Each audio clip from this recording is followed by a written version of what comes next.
நீங்கள் சொல்லுங்கள். இப்போ உங்களுக்கு ஒரு அப்படி இப்படின்னு வச்சோம்னாலும் ஒரு 25லேருந்து ஒரு 30 வயசுக்குள்ள இருக்குன்னு வைங்களேன். இத்தனை வருஷ பர்த்டேல எந்த பர்த்டே வந்து உங்களால் மறக்கவே முடியாத ஒரு பர்த்டே? என்னோட 30th பர்த்டே எனக்கு மறக்க முடியாத பர்த்டே.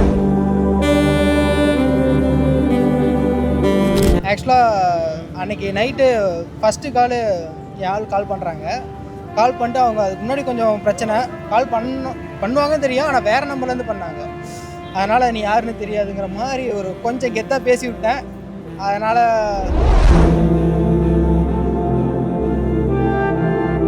ஃப்ரெண்ட்ஸ்லாம் என்னை மீட் பண்ண வரேன், எல்லார்ட்டையும் சொல்கிறேன் ஊட்டிக்கு போயிட்டான் வரலையா ஆக்சுவலாக எல்லாருக்கும் பிளான் தெரிஞ்சிருக்கு போல். வரலையா நாங்கள் இல்லை அப்படின்னு சொல்லிட்டு நானும் பேசிகிட்டு இருக்கேன். அவனை திட்டுறேன்னு நினைக்கிறேன், ஏதோ திட்டுறேன் சடனாக இப்படி திட்டிட்டு இப்படி திரும்பி பார்க்குறேன், கரெக்டாக என்ட்ரன்ஸ் வாசல். திட்டிருப்பீங்களா? நம்ம வந்து சின்ன வயசுல வந்து பெரிய வார்த்தைலாம் சொல்லி திட்டிருக்க மாட்டோம். ஆமாம், சின்ன சின்ன வார்த்தைகளில் திட்டிருப்போம். அதை சார் பண்ணுங்க. அது பெருசாக வார்த்தைகள்னு இல்லை, ஏன் தான் இப்படி பண்ணுறாங்க, நம்ம என்ன கேட்டோம், சாக்லேட் கேட்டது குத்தமா, அதுக்கெல்லாம் அடிக்கிறாங்க அப்படின்னு, அவ்வளோதான். வேற ஒன்றும் அதை தாண்டி வேறு எதுவும் திட்டல. தாண்டில திட்டினதில்லை.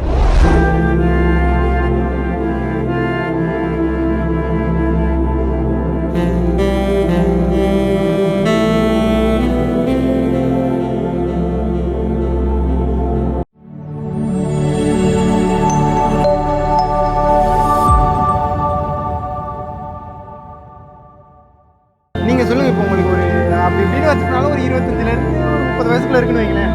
இத்தனை வருஷ பர்த்டேல எந்த பர்த்டே வந்து உங்களால் மறக்கவே முடியாது? என்னோட 30th பர்த்டே எனக்கு மறக்க முடியாத பர்த்டே. இல்லை, எனக்கு தப்பாக ஏதோ கேட்டுச்சிங்க. என்னோட 30th பர்த்டே எனக்கு மறக்க முடியாத பர்த்டே. சரி, நம்பி தான் ஆகணும். இல்லை, நிஜமா 30 தான் எனக்கு. ஏன்னா எனக்கு ஒரு கேர்ள் பேபி பிறந்தது இந்த இயர். ஸோ அதனால எனக்கு அது ரொம்ப பெரிய கிஃப்ட். உங்களோட 30th பர்த்டே தான் உங்களுக்கு. இதுக்கு முன்னாடி இதை ஃபுல்ஃபில், அதாவது ஈக்குவலைஸ் பண்ணுற மாதிரி எதுவும் பர்த்டே இருந்திருக்கா? அப்படியெல்லாம் எதுவும் கிடையாது.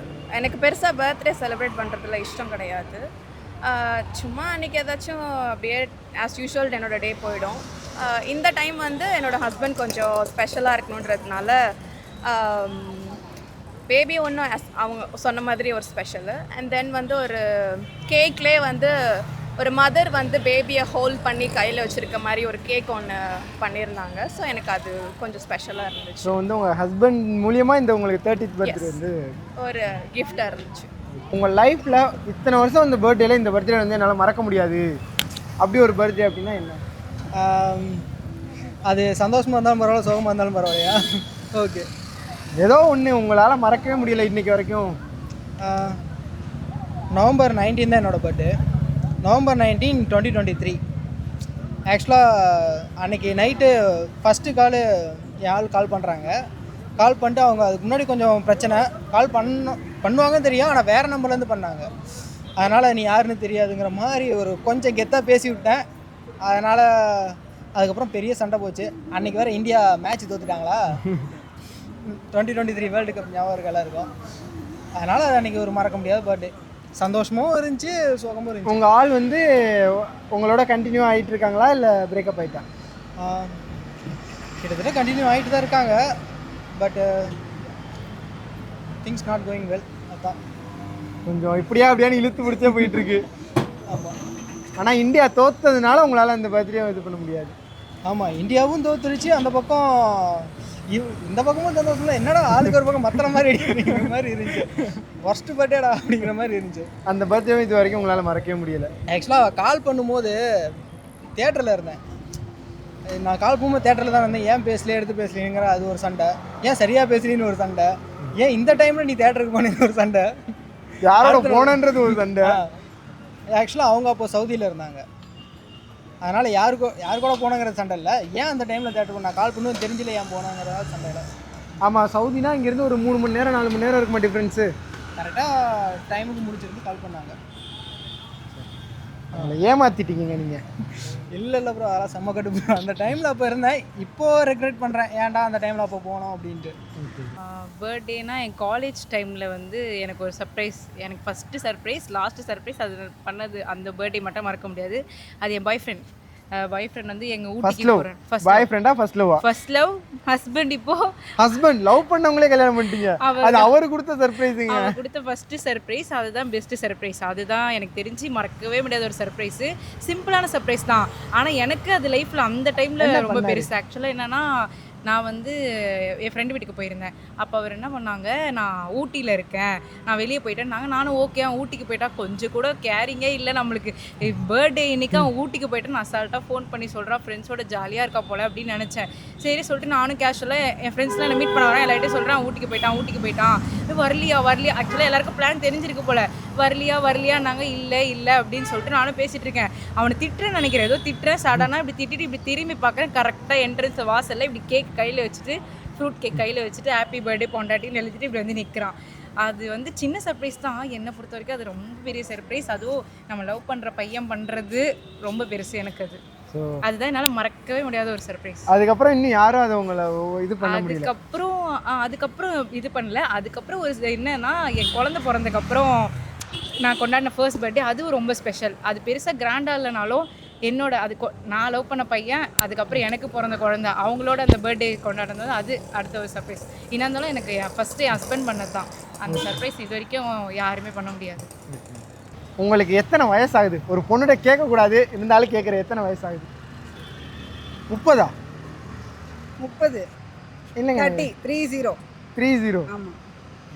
நான் நம்புற மாதிரியா இருக்கு. ஏன் நான் ஒரு 23 24 சொல்லுவீங்கன்னு நினைச்சேன். இப்போ வந்து அவங்க அசிங்கமாக கமெண்ட் போடணும். இல்லை அதுக்காக இல்லை, சீரியஸாக நான் சரி ஓகே ஒரு காலேஜ் பிஜி முடிச்சிருப்பாங்க அப்படின்னு நினச்சிட்டு இருந்தேன். இல்லை 30 ஆகுது. 30 ஆகுது. உண்மையாக உடச்சி பேசியிருக்கீங்க, அதுவே பெரிய விஷயம். ஏன் நானே ஏஜ் ஜஸ்ட் நம்பர்னு நினச்சிட்டு வாழ்ந்துட்டு இருக்கேன் அப்படின்ற ஒரு நம்பிக்கையில் வாழ்ந்துட்டு இருக்கீங்க. சரி விடுங்க, அந்த நம்பிக்கை அப்படியே இருக்கும். நீங்கள் சொல்லுங்கள், இப்போது 30 வயசாச்சு, இந்த இத்தனை வருஷம் பர்த்டேயில் எதுவும் உங்களால் மறக்கவே முடியாது? எனக்கு பர்த்டே வந்து எப்பவுமே ஆஸ் யூஷுவல் போகிறது தான். நான் பெருசாலாம் என்ஜாய் பண்ண மாட்டேன், அவ்வளோதான். ஆனால் அதை தாண்டி ஏதாச்சும் ஒன்று நடந்திருக்குமே. ஏங்க இப்போ நடக்கலாட்டியும் ஒரு 8ஆம் கிளாஸ் படிக்கிறப்ப 10ஆம் கிளாஸ் படிக்கிறப்பயாச்சும் ஏதாச்சும் நடந்திருக்கு? சொல்லாமா? சொல்லுங்கங்க, ஓகே. சொல்லுங்க. எனக்கு வந்துட்டு 2017 மேரேஜ் ஆச்சு. அதுக்கப்புறம் இப்போ வந்து நான் அவங்களோட இல்லை, நாங்கள் செப்பரேட் ஆகிட்டோம். எனக்கு வந்து பர்த்டே வந்து நல்லா சர்ப்ரைஸ் பண்ணது வந்து அவங்க தான் எனக்கு எல்லாமே பண்ணாங்க, அவ்வளோதான். அந்த சர்ப்ரைஸ் தான் எனக்கு. அதை தாண்டி பெருசாக வேறு யாருமே எந்த அவங்க சர்ப்ரைஸ் பண்ண ஏதாச்சும் ஒரு சர்ப்ரைஸ் அவங்க பண்ணது தான் ஆஸ் யூஷுவல் எவ்ரி இயர் வந்து பர்த்டே அன்னைக்கு நைட்டு சர்ப்ரைஸ் பண்ணுவாங்க. அன்றைக்கி டே ஃபுல்லாக என்னோட டைம் ஸ்பெண்ட் பண்ணுவாங்க. நான் என்னெல்லாம் ஆசைப்படுறேனோ அதெல்லாம் பண்ணுவாங்க. ஸோ இப்போ அவங்க இல்லை அப்படின்றதுக்கப்புறம் உங்களால் அந்த லைஃப்பில் அந்த சர்ப்ரைஸ் இல்லை இப்போ நான் வந்துட்டு மூவ் ஆன் ஆகிட்டேன். எனக்கும் வேண்டாம் அப்படின்ட்டு நான் மூவ் ஆன் ஆகிட்டேன். அவங்க 2 பேரும் செப்பரேட் ஆகிட்டோம். அவங்க பண்ண சர்ப்ரைஸாக நான் வேறு யாரும் இன்னும் பண்ணல, இன்னும் யாரும் அந்த மாதிரி பண்ணலை, அவ்வளோதான். அப்போ இன்னும் அந்த மெமரிஸ் உங்களுக்குள்ளேயே தான் இருந்தது. மெமரிஸ் வந்து அதில் மெமரிஸ்ன்றது அது ஒரு பெரிய விஷயம் இல்லை. அந்த பர்சன் நம்மளை விட்டு போயிட்டாங்க, ஆனால் அந்த மெமரின்றது அது இருக்கிறதுலே பெரிய ஒரு கிஃப்ட் மாதிரி. அதை நான் கிஃப்டை ரொம்ப நல்லதாக தான் பார்க்குறேன். ஸோ அதுதான் உங்களோட சர்ப்ரைஸ் கிஃப்ட். ஆமாம். மறக்க முடியாத பேருனா சின்ன வயசில் ஒரு 12th பர்த்டேவோ 13th பர்த்டேவோ கொண்டாடுறப்போ ஸ்கூல் மெமரிஸ் தான். ஜாலியாக சாக்லேட்லாம் செலிப்ரேட் பண்ணிவிட்டு அது ஒரு மாதிரி ஜாலியாக ஒரு மாதிரி போச்சு. அன்றைக்கின்னு பார்த்து வீட்டில் அப்பா கிட்ட வேறு அடி வாங்கிட்டேன். அது இன்னும் ஒரு பர்த்டே அன்றைக்கி அடி வாங்கிட்டேன். என்ன நடந்துச்சுன்னா, சாக்லேட் 2 பேக்கெட் தான் வாங்கி கொடுத்தாங்க, எனக்கு இன்னும் 2 பேக்கெட் வேணும், என் ஃப்ரெண்ட்ஸ்க்கே பத்தாது அப்படின்னு சொல்லி கேட்டேன். அடம் பிடிக்கக்கூடாதுன்னு அதுக்கு ஒரு அடி அடித்தாங்க. அதெல்லாம் கொஞ்சம் மெமரபுளாக இருக்குது. குயில பிடிச்சி கூண்டில் அடைச்சு அந்த மாதிரி இருந்துச்சு. ஆமாம் ப்ரோ, சந்தோஷமும் ஒரு பக்கம், இன்னொரு பக்கம் ஒரு சோகமும் ஒரு கோவம் எல்லாமே கலந்து ஒரு மிக்சட். அந்த ஒரு மொமெண்ட்ல உங்க அப்பாவை திட்டிருப்பீங்க, அடிச்ச உடனே திட்டிருப்பேன் கண்டிப்பா. வந்து நோட்டு போட்டு திட்டிருப்பீங்க. இருந்தாலும் இன்னொரு பக்கம் ஒரு பயம் ஒரு மரியாதை இருந்துச்சு இன்னொரு பக்கமும். அது அப்படியே நீங்க திட்டிருப்பீங்களா? நம்ம வந்து சின்ன வயசுல வந்து பெரிய வார்த்தைலாம் சொல்லி திட்டிருக்க மாட்டோம். ஆமா, சின்ன வார்த்தைகள்ல திட்டிருப்போம். அதை ஷேர் பண்ணுங்க. அது பெருசா வார்த்தைகள்னு இல்லை, ஏன் தான் இப்படி பண்றாங்க, நம்ம என்ன கேட்டோம், சாக்லேட் கேட்டது ஒரு குத்தமா, அதுக்கெல்லாம் அடிக்கிறாங்க அப்படின்னு, அவ்வளவுதான். வேற ஒன்றும் அதை தாண்டி வேற எதுவும் திட்டல. தாண்டில திட்டினதுல அப்போ வந்து அப்பா மேல மரியாதையும் மேல மரியாதை அதிகமாவே இருக்கு. மரியாதை விட பயம் அதிகமா இருக்கு. இன்னும் பயம் இருக்கு. அப்போ எவ்வளவு நல்ல பையனா வளர்த்துருக்காங்க. அப்போ காதல்லாம் ஒன்றும் பெருசா இல்லை ப்ரோ. நமக்கு பெருசா வேணும் ப்ரோ, சின்ன காதல். பெருசாக சின்னதாக கூட ஒன்றும் இல்லை, இருந்துச்சுன்னா கண்டிப்பாக சொல்கிறேன் ப்ரோ. நெக்ஸ்ட் டைம் எங்கேயாவது பார்த்தா கண்டிப்பாக சொல்கிறேன். நெக்ஸ்ட் அதுக்காக நான் என்ன ப்ரோ மேட்ரிமோனி வச்சா நடத்த முடியும்? மேட்ரிமோனி இல்லை, நாளைக்கு யாராவது கேட்டாங்கன்னா கண்டிப்பாக ஷேர் பண்ணுறேன். இப்போதைக்கு அதுவும் இல்லை காதெல்லாம். நீங்க மறந்துடாம சொல்லுங்க. அன்னைக்கே ஒருத்தர் கேட்டாரு, மறுநாள் கமிட் ஆனிரு. ஆயிட்டாரா? ஆயிருவீங்க ப்ரோ, நம்புங்க ப்ரோ. ஆனால் சந்தோஷம் தான் ப்ரோ. ஆனால் உங்க மேல கண்டிப்பாக நீங்க ஷேர் நம்பணும். பண்ணுவேன். கண்டிப்பாக.